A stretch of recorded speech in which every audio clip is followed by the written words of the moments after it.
কে আমরা নেক্সট সৃজনশীলটি করার চেষ্টা করি। এটা হচ্ছে চট্টগ্রাম বোর্ড 2022 কি বলছে, 1500 জুল শক্তি সম্পন্ন দুটি বৈদ্যুতিক মোটর একই সাথে কাজ করছে। 1500 জুল শক্তি বলছে, তোমাকে এখানে ক্ষমতা বলে না, ঠিক আছে। 1500 জুল শক্তি সম্পন্ন দুটি বৈদ্যুতিক মোটর একই সাথে কাজ করছে। একটি মোটর 15 কেজি ভরের বস্তুকে 18 মিটার উপরে তুলতে পারে। অন্য 12 কেজি অন্য মোটরটি আর কি, অন্য মোটরটি হবে 12 কেজি ভরের বস্তুকে 10 মিটার উপরে তুলছে। আচ্ছা, ওকে ফাইন। গণিত বলছে প্রথম মোটরটি কর্মদক্ষতা নির্ণয় করো। খুব ইজি। দেখো তাহলে প্রথম মোটরের ক্ষেত্রে, দেখো প্রথম মোটরের ক্ষেত্রে যদি তুমি হিসাব করো, প্রথম মোটরের ক্ষেত্রে কি দেওয়া আছে তোমার, লব্ধ কার্যকর শক্তি না, মোট প্রদত্ত শক্তি আছে 1500 জুল। মোট প্রদত্ত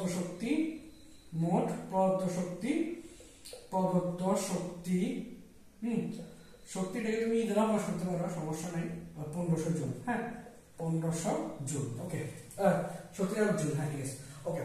তোমার হচ্ছে এখন তুমি লিখতে পারো এবার তোমার এই মোটরটা 15 কেজি ভরের বস্তুকে 8 মিটার উপরে তুলতেছে না, লিখতে পারো বস্তুর ভর 15 কেজি ভরের বস্তুকে, কেন বস্তুর ভর m ইকুয়াল টু কত কেজি, 15 কেজি।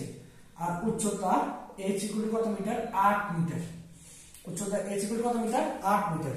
তা আমরা জানি লব্ধ কার্যকর শক্তি, এটাকে তুমি ইচ্ছা করলে ইয়ে দিয়ে দিতে পারো, লব্ধ কার্যকর শক্তি p দ্বারা প্রকাশ করতে পারো, v দ্বারা প্রকাশ করতে পারো, ইকুয়াল টু mgh। m এর মান কত 15, g এর মান কত 9.8, উচ্চতা কত 8। গুণ করো 15 গুণ 9.8 গুণ 8 কত হয়, 15 গুণ 9.8 গুণ 8, 15 গুণ 9.8 গুণ কত 8, 1176 জুল বাই হবে। তো কর্মদক্ষতা জুল দেখি, কর্মদক্ষতা এটা ইকুয়াল টু লব্ধ কার্যকর শক্তি বাই কর্মদক্ষতা, এটা ইকুয়াল টু লব্ধ কার্যকর শক্তি বাই মোট প্রদত্ত শক্তি গুণ কত পার্সেন্ট, 100%। অনেকে আমাকে বলতে পারো যে স্যার আপনি তো কত ক্লাস গুণাতে অঙ্ক করার সময় এখানে লিখছেন কর্মদক্ষতা এটা ইকুয়াল টু লব্ধ পি বাই পি ডট, মানে লব্ধ কার্যকর ক্ষমতা বাই মোট প্রদত্ত ক্ষমতা গুণ 100%। হ্যাঁ, তুমি যদি চাইলে ইউজ করতে পারো, কোনো সমস্যা নেই। তো এখানে আছে 1176, হ্যাঁ, আর এখানে হচ্ছে তোমার 1500। তো এটাকে তুমি 100 দ্বারা গুণ করবে, অর্থাৎ তুমি এটাকে তো আগে 1176 কে ভাগ 1500 করো, যা বাইরে তার সাথে 100 গুণ করে দিবে। 1176 ভাগ কত 1500, ওটা পুরোটা ডিস্টার্ব করতেছে এখন। 1176 ভাগ 1500, যা হয়েছে তার সাথে গুণ কত 100, কত বেরিয়েছে তোমার 78.4%। কর্মদক্ষতা এটা গুণ 78.4%, শেষ হয়ে গেছে কর্মদক্ষতা তোমার। গর্গ খুব ইজি ছিল, হ্যাঁ। এরপরে চলো ঘোড়ার কথা কি বলা আছে, ঘোড়ার কথা বলা আছে যে ঘোড়ার কথা তোমাকে কি বের করতে বলছে একটু খেয়াল করো। ঘোড়ার কথা তোমাকে বের করতে বলছে মোটর দুটি শক্তি রূপান্তর প্রক্রিয়া শক্তি সংরক্ষণশীলতার নীতির আলোকে কি করো, ব্যাখ্যা করো।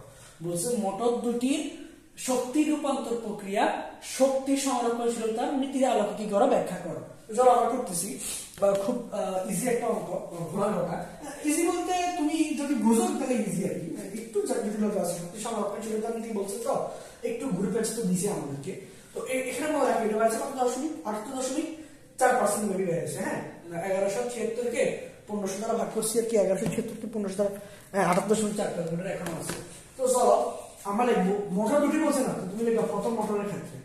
আগে তুমি প্রথম মোটরের ইয়ে বের করে ফেলো, প্রথম মোটরের কর্মদক্ষতা বের করছো না, প্রথম মোটরের কর্মদক্ষতা গুণ করতে পাইছো। প্রথম মোটরের এটা অটো বুঝতে পারছো না কেমন, প্রথম মোটরের গর্গ হতে পাই লিখতে পারো, গর্গ হতে পাই প্রথম মোটরের কর্মদক্ষতা এটা ইকুয়াল টু কত পার্সেন্ট তোমার, এটা ইকুয়াল টু কত বাড়িছে বুঝে গেলাম তো, 78.4%, হ্যাঁ, এটা ইকুয়াল টু 78.4%। এবং তোমার লব্ধ কার্যকর ক্ষমতা ছিল কত, লব্ধ কার্যকর শক্তি ছিল 1176 জুল। 1100 শক্তি ছিল তোমার, আমরা এটাকে ভিতরে প্রকাশ করছিলাম 1176 জুল ছিল, হ্যাঁ। এবং মোট প্রদত্ত শক্তি ছিল তোমার 1500 জুল।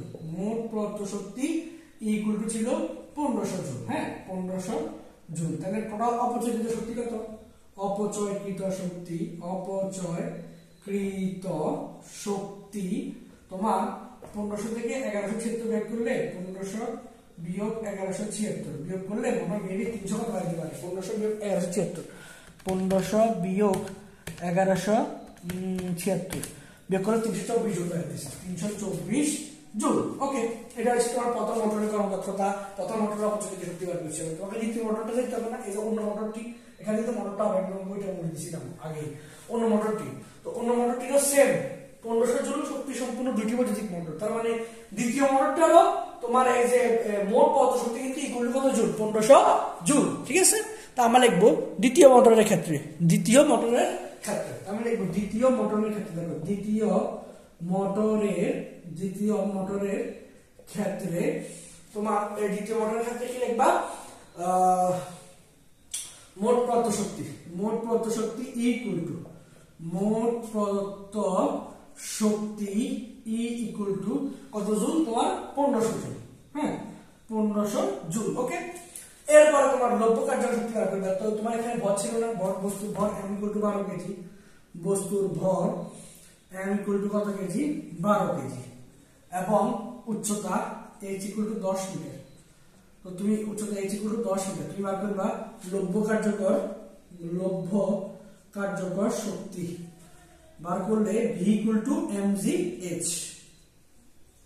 আমি v1 এখানে একটা বিবার কোশ্চেন এখানে v1 v2 দিতে পারবো এটা দাও দরকার নাই এগুলা ঝামেলা লাগে আমার থেকে এগুলো মেইনটেইন করা আমি এগুলো ডিটেইল করে দিই হ্যাঁ তাহলে h 10 তাহলে হচ্ছে 12 গুণ 9.8 গুণ 10 12 গুণ 9.8 গুণ 10 হ্যাঁ তাহলে 12 গুণ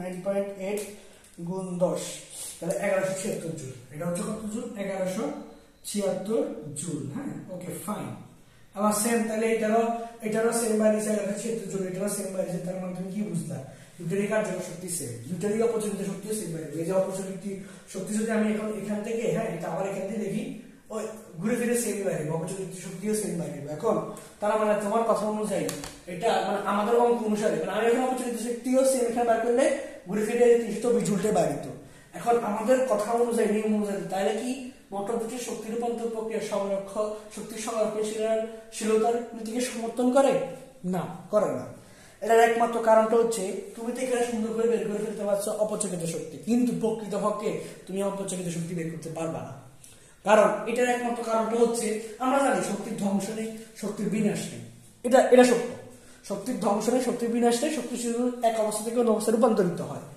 কিন্তু তুমি অপচয়িত শক্তি বের করতে পারবে না এর একমাত্র কারণ হচ্ছে ধরো আমরা দেখি যে অনেক সময় এগুলা যেমন ধরো ঘর্ষণজনিত বলের কারণে বা তাপ শক্তির কারণে এগুলো পরিবেশে কি হয়ে যায় বিলীন হয়ে যায় যার কারণে তুমি অপচয় শক্তি বের করতে পারবে না তাই বলা যায় এই দুটো রূপান্তর প্রক্রিয়া শক্তি সংরক্ষণশীলতার নীতিকে কি করে না সমর্থন করে না এটার একমাত্র কারণটা হচ্ছে যে এটার প্রধান কারণ হচ্ছে একটাই তুমি বাস্তবিক ক্ষেত্রে অপচয়িত শক্তি কখনো বের করতে পারবে না মানে অপচয়িত শক্তি তোমার পক্ষে বের করা সম্ভব না সো আমরা বলবো যে এটি প্রকৃতপক্ষে শক্তি সংরক্ষণশীলতার নীতিকে কি করে না সমর্থন করে না কিন্তু আমাদের অঙ্ক অনুযায়ী মনে হচ্ছে আর কি যে শক্তি সংরক্ষণশীলতার নীতিকে সমর্থন করে কিন্তু প্রকৃতপক্ষে এই কাজটা কখনোই ঘটে না ঠিক আছে আশা করি তোমরা এটা ক্লিয়ার হয়েছো এবং এই ব্যাখ্যা আমি মৌখিক যে ব্যাখ্যাগুলো লিখছি এটা তোমাদের গাইডে আরো ভালো মতো লিখছে এরা তবে আমি প্রকৃতপক্ষে এটাই হবে মেইন মানে তোমার কারণ আর কি যে শক্তি সংরক্ষণশীলতার নীতিকে কেন সমর্থন করে না ঠিক আছে অঙ্ক মানে ওদের মানগত দিক থেকে এক হওয়া সত্ত্বেও কেন সমর্থন করে না আমি এটা দেখাই দিলাম ক্লিয়ার